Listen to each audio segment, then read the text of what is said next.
I know then if this image doesn't look good, it's down to me. It's not the camera. I have no excuse now to not make some good looking stuff and to keep getting better at making videos. Right, first video filmed on my brand new Panasonic Lumix S5. I'm excited about this. How's it looking? I'm still slowly starting to get my head around how to use this camera, so it's not going to be perfect right away.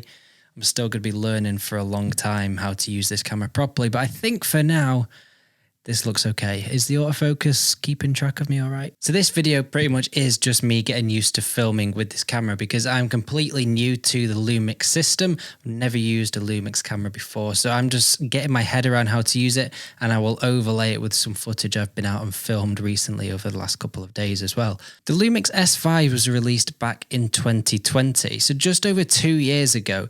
So what was it that made me decide to all of a sudden sell all of my Sony gear and switch over to Lumix, a system I've never used, to a 2-year-old camera, where in a world as YouTubers and filmmakers, videographers, photographers, whatever you want to call yourself, in a world where we're always chasing the latest and greatest and wanting to upgrade year on year, what was it that made me go for a 2-year-old camera? And there's a few reasons why I wanted to do it. The main being the previous camera I was using, as if you've watched this channel for a while, you will know I was using the Sony A7C, which is a great little camera. It has done me very, very well over the last few years, but it's got to that point recently where I've been wanting to upgrade to a better camera because I got to that point where I started to feel like the Sony A7C was holding me back from doing what I wanted to a little bit.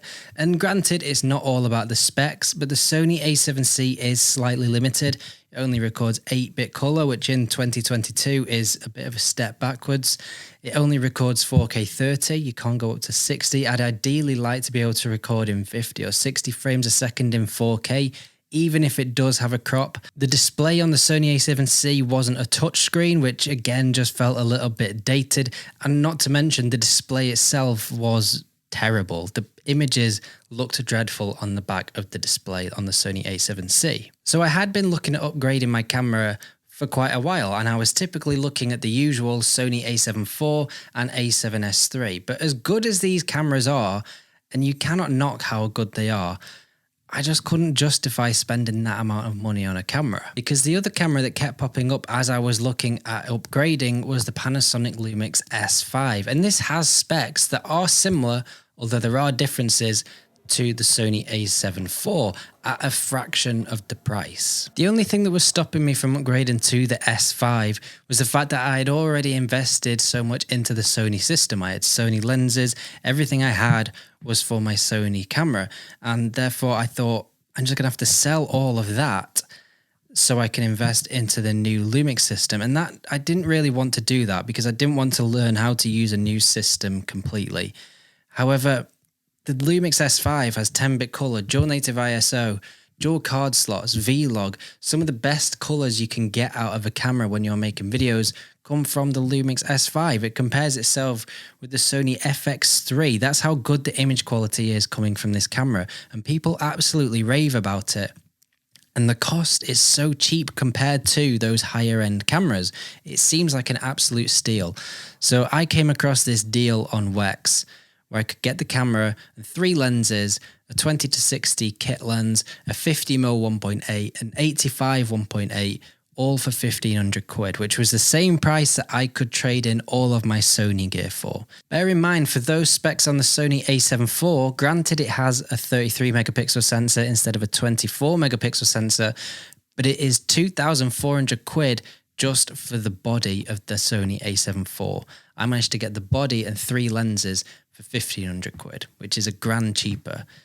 It's a bit of a no-brainer if you ask me. And the fact that the S5 stands up there with the image quality of the Sony FX3, the Canon R5C, the A7S III and the A7 IV at that price is just absolutely insane, and I couldn't turn it down. So the Lumix S5 has the same sensor in it as the Lumix S1H, which is a Netflix approved camera. Now, I'm not saying that I need a Netflix approved camera because I really don't need a camera that is Netflix approved, but the fact that it has the same sensor in it as a Netflix approved camera just goes to show how good this camera actually is. Now, there are slight limitations, as you will be aware of. I know one of the main things people talk about with this camera is the autofocus. I'm just looking at the display now, but if I move towards it, so it's going to have to change focus. It's still always tracked on my eye. It's got a cross over my eye.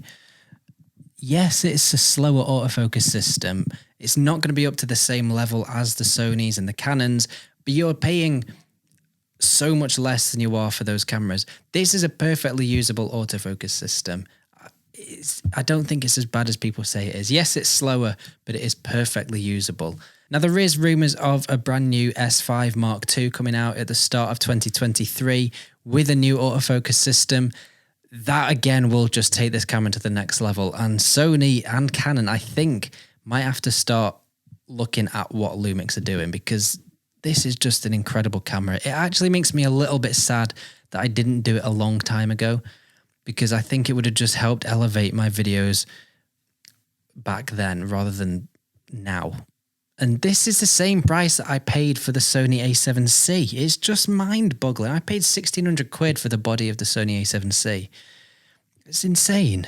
I think it does go to show slightly, though, that because people don't choose this camera as much as Sonys and Canons, it goes to show just how influenced we are by what we see other people using. Because on YouTube, we see people filming with Canon R5s and R6s and Sony a7 IVs and a7S IIIs. They are the main cameras that we see people filming with on YouTube.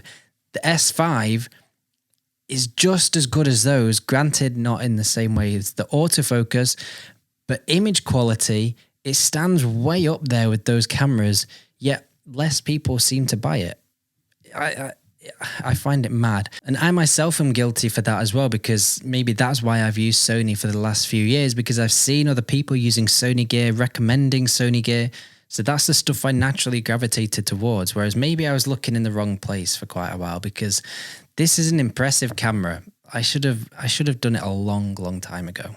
It's a great camera for photography too. It's got a 24 megapixel sensor, which is great for social media. You can get some really good print sizes out there. You don't need anything more than a 24 megapixel sensor. The only time you might want to look for something more is if you want to blow your photos up really big, and I mean really big, or if you're really into cropping your photos. Maybe you do a lot of wildlife photography and you need to crop into a little shot of a bird or something. Then a higher megapixel sensor will allow you to do that. But 24 megapixels is great for 90% of the things I do. I don't need anything more than that. And it also means the camera performs well in low light as well. As I mentioned, this camera's got a dual native ISO. So the native ISO in log is a 640 and it has another base ISO of 4000. And that just makes this camera usable in so many different situations. And again, this camera stands up in low light to the Sony a7S III. I've seen comparisons next to each other and it just looks just as good. It is a great camera. And even now, this camera in 2022 is going to last for a long time, even though there is a brand new Mark II potentially coming out in early next year. It's just still a great camera and it will still be relevant for a very long time. So yeah, that is why I decided to buy the Lumix S5 going into 2023, sell all of my Sony gear and invest into the Lumix system. This is a bit of a weird video. It's kind of me just getting used to filming on this camera and being out and about, just learning how to use the camera because it's a completely new system to me. So yeah, I cannot wait to get making videos with this properly. I think it is a brilliant device and the image quality is insane. I've seen stuff that people have made and it just looks incredible, and I'm hoping I've managed to get some stuff in this video that looks all right as well. But if I haven't, I will continue learning how to get a better image from this camera, because I know then if this image doesn't look good, it's down to me, it's not the camera. I have no excuse now to not make some good looking stuff and to keep getting better at making videos. So yeah, bit of an odd video this one. It's just me waffling. Yeah, don't really know what to say now. Has the autofocus done? I am intrigued by it. I think it's doing all right. I don't think it's doing that bad of a job. I might be wrong. I've also changed this room around a little bit, my little bedroom studio. How does it look? I'm I'm excited about this as well. 2023 is going to be a big year for my YouTube channel, I've decided. Maybe 1 or 2 more videos before the end of the year. See you soon. Have a good Christmas if I don't see you before. And yeah, see you soon in the next one. I'm going to stop talking now. Bye.